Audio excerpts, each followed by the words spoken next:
Eleksyon na sa Lunes at patuloy ang paalala ng COMELEC para matiyak na sa paggamit ng mga voting machine, mabibilang ang inyong mga boto. Alamin sa Voter Education Special Report ni Sandra Aguinaldo.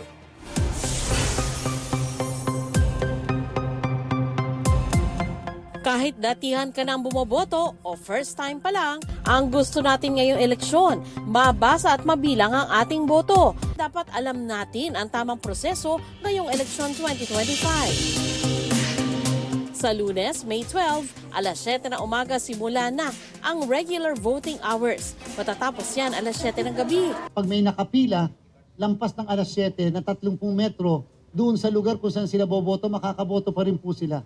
Pero may early voting hours na 5 a.m. hanggang 7 a.m.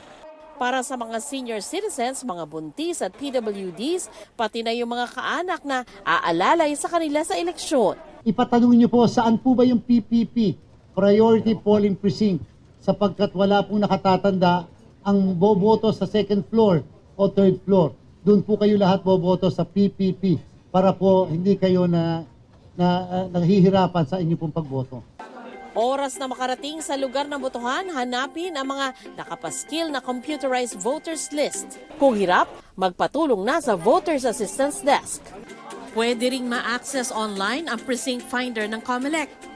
Susunod na step, pumunta sa inyong presinto at lumapit sa Electoral Board. Beberipikahin nila ang inyong pagkakakilanlan at titingnan kung may marka ng indelible ink ang inyong kuko. Maganda rin, may dala kahit na ano man lang pagkakakilanlan. Hindi man ito hinahanap, hindi man ito kailangan. Meron kasing mga watchers sa loob ng presinto na pwede kayong i-challenge kung talagang kayo yon. Kung walang problema, ibibigay na sa iyo ang balota, secrecy folder at marking pen. Tiyaking malinis at walang marka ang balota. Ang bawat balota ay precinct specific. Yeah. Ang ibig sabihin, hindi siya magagamit sa ibang presinto. At yung mismo makina, precinct specific din. Nangangulugan kung ang makina o ang balota ay pang precinct 2A, hindi po yan basta-basta pwedeng dalhin doon sa precinct 3A, hindi rin po babasahin. Pagkatapos ay maaari ka nang pumunta sa voting area at bumoto. Payo ng COMELEC, isulat na sa papel ang mga ibobotong kandidato bago pa man pumunta sa presinto. I-shade ang oval o bilog na nasa unahan ng pangalan ng kandidatong nais iboto. Huwag ding mag-overvote.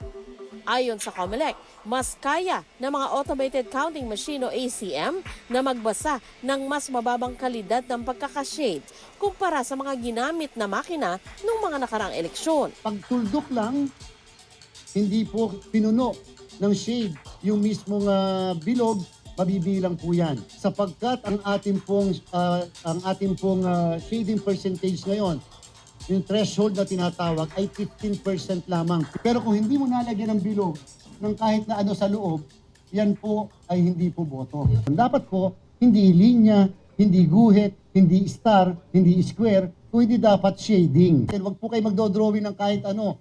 Pag po nagsulat kayo ng kahit ano dyan, yan po ay pwedeng maging marked ballot at pwede pong makasuhan yung mismong botante. Kung tapos ka nang bumoto, ipasok ang balota sa ACM.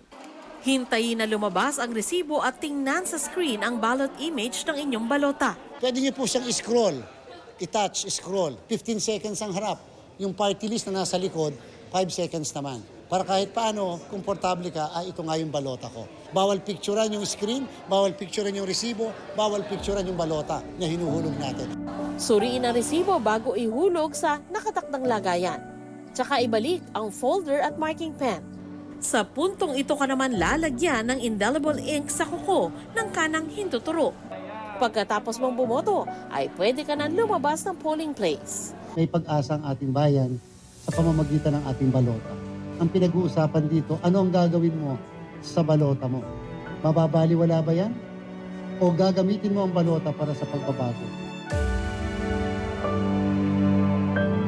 Sandra Aguinaldo nagbabalita para sa GMA Integrated News. Huwag magpahuli sa mga balitang dapat niyong malaman. Mag-subscribe na sa GMA Integrated News sa YouTube.